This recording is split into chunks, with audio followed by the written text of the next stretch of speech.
Hello and welcome to the last of this week's videos. In this video I will be introducing you to a very famous experiment by Benjamin Libet that many people have taken to show that we're not free. Before I present you with the actual experiment and the interpretation of it, I'd like to introduce you to this little bit of T.S. Eliot's The Hollow Men. I know it's become a bit of a cliche, but it's very fitting for our topic here. Between the idea and the reality, between the motion and the act, falls the shadow. So let's now take a look at what could all go wrong between the idea and the reality. So what was this famous experiment? What did it look like? Benjamin Libet tasked his test subjects to, within the space of 30 seconds, spontaneously decide when they would perform a very simple movement, in this case flicking their wrist. So within 30 seconds the test subject should spontaneously decide when to flick their wrists. The test subjects were sat in front of a very special timekeeping device. There was a screen with a clock face on it and a dot of light revolving very quickly around this clock face, and the little dot of light completed a revolution of the clock face within 3 seconds, so it moved much quicker than a normal clock. This timekeeping device was meant to be a means to measure when exactly the test subjects formed the decision to now move the wrist, right? So the test subject should remember where on this clock face the little dot was when they made the decision to now move the wrist. In addition to this, 2 electrical pulses were measured, one with an electromyogram in the muscles of the arm. That was meant to just measure when exactly the muscle started to contract, when the movement started. So it was meant to exactly time the beginning of the movement. And the other electrical pulse that was measured is a specific pulse that flows in the motor cortex of the brain, and this pulse, called the readiness potential, only occurs before conscious and deliberate action. So conscious and deliberate motion, any movement that is conscious and deliberate. So for example, if your doctor hits your knee with a hammer to test your reflexes and you then kick, that sort of reflex motion, that isn't preceded by readiness potential. Only if you plan consciously to move a part of your body, only those kinds of movements are preceded by this readiness potential. Other sort of actions that aren't immediate movements also are not accompanied by this readiness potential, right? If you just decide to become a better person from now on, that isn't connected with an immediate sort of movement, right? So there no readiness potential flows, only before conscious and deliberate movements. Now we should introduce an important quirk of this experiment, because it was the 80s and computer memory space was very expensive. So a computer recorded the measurements of the EEG that was on the scalp of the test subjects, measuring this readiness potential and other stuff that was going on in the brain. The recording of the measurements of this EEG was constantly being overwritten and constantly being deleted within the space of these 30 seconds, because memory space was just so important, so expensive, I mean. And only when the EMG measured the start of the actual physical movement, that sent a command to the computer to not override the last seconds before. So we only have very short recordings of what's going on in the brain a couple of seconds before the movement actually starts. The entire rest had been overwritten. So now let's take a look at the outcome of this experiment. And let's start at the very right end and then move our way back to the left.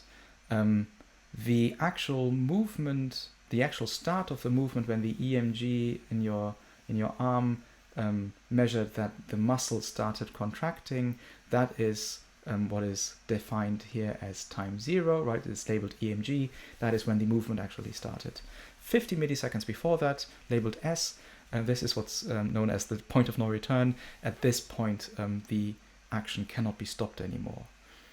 200 milliseconds before the actual movement. That is when, on average, the test subjects reported that they had formed their decision to now move their wrist, right? That isn't very surprising. We should expect the conscious decision to move your wrist to be before the actual action. But now to the important result of this experiment, and that is when the readiness potential occurred. You see on this slide that there are two labels for readiness potential, RP1 and RP2. RP stands for readiness potential. Why are there two of them? That is because there were two test groups. One test group was tasked to form the decision to move spontaneously, and they were constantly being reminded that they should form the decision when they move their wrist spontaneously within the space of these 30 seconds. That is what is labeled RP2. And then another test group wasn't constantly reminded that they should form this decision spontaneously, and this test group pre-planned their actions. So for this test group, they before the start of the 30 seconds, they, for example, decided, I will move my wrist 10 seconds in. Right? So they didn't form their decision spontaneously within the space of these 30 seconds, but they pre-planned when they would move their wrist. And unsurprisingly, for these two different groups, the readiness potential flowed at different times. For the group that formed their decision before the 30 seconds started, so the group that pre-planned their decision, for those people the readiness potential flowed a full second before the actual movement. That is what is labeled RP1 here on this slide. And this isn't surprising, right? Because in a way they had already decided when they would move their wrist before the 30 seconds even started. So that for those people the readiness potential flows so far in advance to the action a full second before isn't really surprising. What is surprising is when the readiness potential occurs for the people who were tasked to form their decision spontaneously within the 30 seconds. Because for those people, and that is what is labeled RP2 here, the readiness potential on average occurred 500 milliseconds, so half a second before the actual movement, and crucially 300 milliseconds before they reported to have made the decision.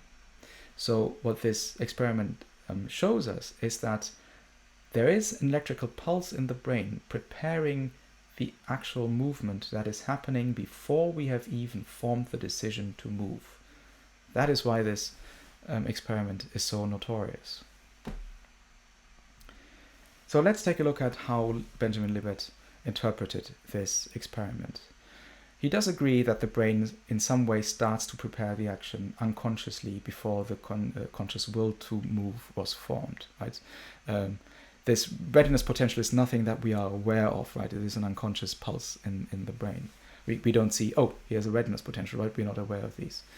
And he interprets this readiness potential now, this electrical pulse that precedes even our conscious decision to move, as an unconscious intention to act. That will turn out to be important in a bit. And what he says now is that what is the real origin of our action is this unconscious intention to act, this readiness potential flowing half a second before the movement, and not our conscious decision.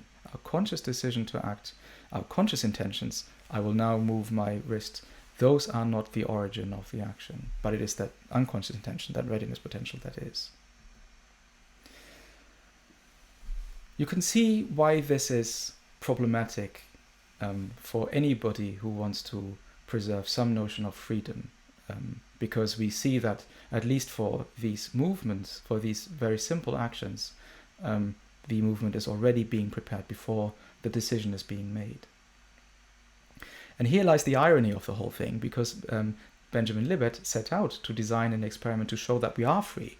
And the results of this experiment made him really reconsider his original position on freedom. He still thought that we could be free, and he thought to find an interpretation of this experiment that could rescue some notion of freedom. And here's how he did this. He thought that we all, at some point, have experienced that we have aborted actions that we had already decided to perform. And that is what he calls a conscious veto.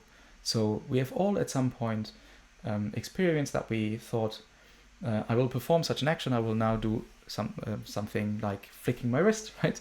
And then have consciously aborted this action. And that is where he tries to find a way for a conscious will to find its way back in this scenario where we see that an unconscious physical pulse, electrical pulse in the brain had already initiated an action that we later decided to perform. So here's how he thinks it goes. Here's how he thinks the veto can change this. Remember that 150 milliseconds before the action, that is where on average we form the intention to act, right? That is when we decide now we will flick our wrist. And 50 milliseconds before the action, that is the so-called point of no return. At this point, the action cannot be aborted anymore. But that leaves us with 100 milliseconds between the conscious formation of our will and the action, where the action can be aborted.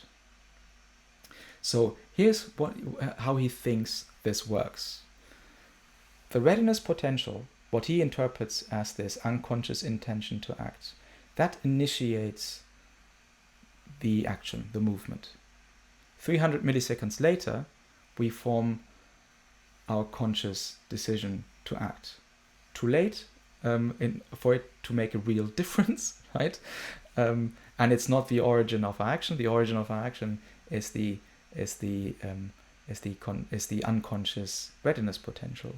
And so what he interprets as this unconscious intention. But then that leaves us with 100 milliseconds in which the conscious will can step back in and stop the action.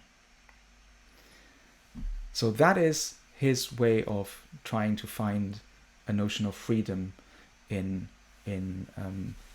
even in a world in which at least our motor actions are prepared by this unconscious electrical pulse. You might ask yourself, how does this square with the empirical evidence that we have gathered in the original experiment? And what Libet would need in order, as empirical evidence for this story, how the conscious veto works, is a case in which we have a readiness potential that is being measured, then we form our conscious decision to move the wrist, which is inconsequential because the movement has already been started, and then because we have we veto the action, then there is no actual movement. So we need a record of a case in which we have a readiness potential, a reported decision to act, a reported veto, and no action. Unfortunately, the records from the original experiment don't give us this. And why not? Well, remember the quirk about the experiment that I introduced in the beginning, right? The experiment only recorded the last couple of cases, the last couple of seconds before a successful action. So we have no record of a readiness potential occurring that didn't lead to a successful action in the original experiment. So there is, in the original experiment, no positive evidence for Libet's theory of a conscious veto. There is no evidence against it either in the original experiment, but there's no positive evidence for it. Fortunately for Libet, he later conducted different experiments that were designed to show that this can be the case, that we can have a readiness potential, form a decision, and then abort the decision, abort the action, and we have no actual action following. So he conducted experiments to show this, and these experiments supposedly corroborate his theory. So although the original Libet experiment doesn't corroborate his theory how the conscious veto works, later experiments by his supposedly do. So let's take a step back. We've learned what the experiment, what the results of the experiment were, and we learned what how Libet himself interpreted them, and both of these, the experiment itself and Libet's interpretation, have been very, very controversial in the debate about freedom.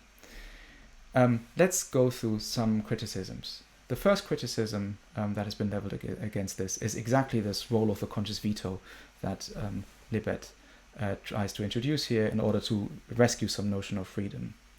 And the question is, well, what Libet tries to reduce freedom to here is our freedom to abort an action that has been unconsciously prepared, that has been unconsciously started.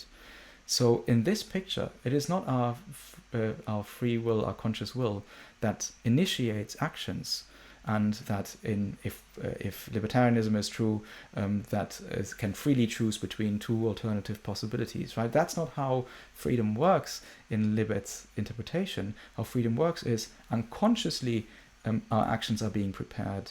We form a decision that has no bearing on whether the action occurs or not, but then our conscious will can step in and abort that action.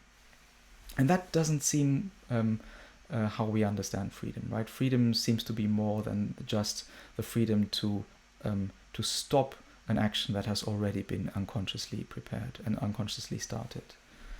And also, we might ask ourselves, where does this veto come from? What is this veto? Is it a physical process? Is it at least correlated with a physical process? What's going on in the brain when we veto an unconsciously prepared action? And what sort of brain processes precede this veto? Is it maybe deterministically caused, right? If it is, if there's other unconscious brain processes going on before the conscious veto, then we just repeat the problem, the original problem of the Libet experiment again. And Libet doesn't tell us what's happening in the brain when this veto is supposed to occur, right? We just don't know. Another criticism that has been leveled against the Libet experiment is one by Al-Mili, who is the author of the required reading for this week. And Al-Mili asks, what exactly is the readiness potential? We know it's an electrical pulse that flows before conscious and deliberate action, but what is it exactly? How should we interpret that pulse? What does it do? Remember that Libet interpreted this readiness potential as a type of unconscious intention, right? The unconscious intention to do something. But Mili disagrees. He thinks the readiness potential cannot possibly be an unconscious intention, because intentions are by definition conscious. There just are no unconscious decision. Whatever is unconscious cannot be intention. Whatever is unconscious cannot be an intention. So Libet's interpretation of the readiness potential as an unconscious intention just it's just impossible, right? Intentions are by definition conscious. So what is it then? Al-Mili thinks that the readiness potential should better be interpreted not as this unconscious intention, but as the arising urge to act. And this arising urge to act precedes the formation of the conscious intention, represented in the decision, I will now move my wrist, right? That the test subjects report 200 milliseconds or 150 milliseconds before the actual movement. And this conscious decision might still be causally relevant for the action, right? This experiment has just shown that the conscious decision 200 or 150 milliseconds before the action is preceded by something. It doesn't tell us that it is not causally relevant for the action. But this is important, right? Because remember control. Any notion of control that we discussed last week required that the actions must be in some way caused by a conscious deliberative mechanism. In this case, by us forming the intention to move the wrists, right? The conscious intention, that which the test subjects reported 150 or 200 milliseconds before the actual action, right? So what we need is that this is the immediate cause of the action. Should any other thing cause the action, for example, this unconscious intention in Libert's interpretation, then we have a problem with classical notions of control. But what Emily says is that this experiment hasn't shown that our conscious intention, our conscious deliberative mechanism, that is not causally relevant for the action. The experiment has just shown that something precedes this, namely the readiness potential, what he interprets as this arising urge to act. Right? It didn't show us that the conscious intention to act, our conscious deliberative mechanism, is causally irrelevant. One last criticism that we might discuss for the Libet experiments is that this and similar experiments only tell us something about very, very simple actions.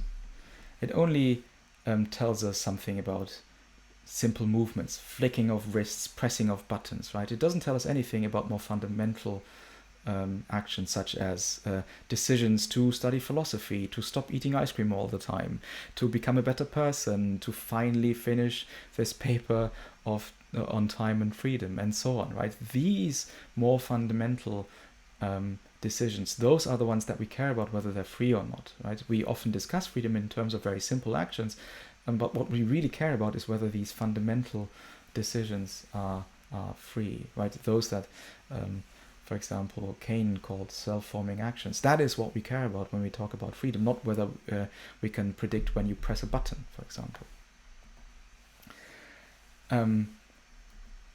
But that is not what the Libet experiments tells us anything about, right? The Libet experiments and other experiments only tells us something about very, very simple motor actions.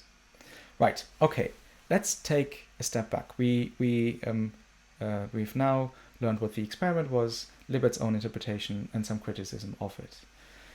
You might still think, well, okay, maybe this particular experiment didn't show us much, but that doesn't mean that empirical evidence is irrelevant, right? So let's, before we end, very quickly try to figure out what this experiment or similar experiments can tell us for the libertarian and then for the compatibilist. Remember that libertarians of all kind need somewhere in the decision-making process an indeterministic event, right? Because they need at least two alternative future possibilities, of which then the agent can choose one, right? They need these for the power to do otherwise. So somewhere within the decision-making process, there needs to be an indeterministic event. And that is where empirical evidence is indeed very important. Because if empirical evidence tells us that the decision-making process in our brain is deterministic, then we just don't find any way to enter for the free will in order to produce these alternative possibilities, right? If the decision-making process is deterministic, then libertarianism cannot be true. And this is at least partly an empirical question, one that we can answer by actually looking into the brain and seeing what happens, right? Remember Keynes' positive theory, his libertarian view, right? That we discussed last week. He told this very elaborate story of what's happening in the brain when we form a decision that is undetermined. If that elaborate story isn't corroborated by empirical evidence, then Keynes' view would be refuted, and similar for other libertarian views. Crucially, though, neither this experiment that we discussed today, the Libet experiment, nor other experiments that we have seen yet in the last couple of decades have yet shown that the entire decision-making process is deterministic. For very simple actions, we can now predict what the agent is going to do a couple of seconds before, right? A couple of seconds before an agent is tasked to press either the left button or the right button, we can, with some accuracy, predict what's going to happen, but only with some accuracy, right? So there is not yet any conclusive evidence that the decision-making process in the brain is deterministic. But there might be in the future, right? So this is why empirical evidence is important for the free will debate, at least for the libertarian. Now, what about the compatibilist? The compatibilist can be a lot more relaxed about these experiments, because the compatibilists shouldn't be surprised that something precedes the conscious decision-making process. In this, in the case of this Libet experiment, that there is this readiness potential flowing in the brain, being active in the brain before we make this conscious decision, right? The compatibilist is perfectly happy with the with our conscious decision being deterministically caused by a lot of other unconscious brain states, and ultimately being determined by the initial state of the universe and the laws of nature, right? That there is something unconscious in our brain that might even determine what our decision-making process comes up with as a decision. That doesn't surprise the compatibilist, right? So the compatibilist can be really relaxed in the light of the Libet experiment, and that was one of the results that Al-Mili discussed. But there is one way in which this kind of experiment can be dangerous for the compatibilists, and that is, remember our notions of control, right? In order to be free, even for the compatibilist, we need some notion of control, and control meaning that our actions must in some way be caused by our decision-making process, at least in this standard version of control that we discussed. And if we now find out that our decision-making process, that our conscious intentions to act are not the causes of our actions, then we have a problem. And this seems to be insinuated by Libet's original interpretation, right? When he said that what's the real origin of the action is this unconscious intention, which is the readiness potential, and our conscious intention is not causally relevant. It's not the real origin of the action. But luckily for the compatibilist, again, this is nothing that has yet been shown, right? We are nowhere near close enough with our neurosciences to be able to really figure out what exactly causes what and in which way in the brain.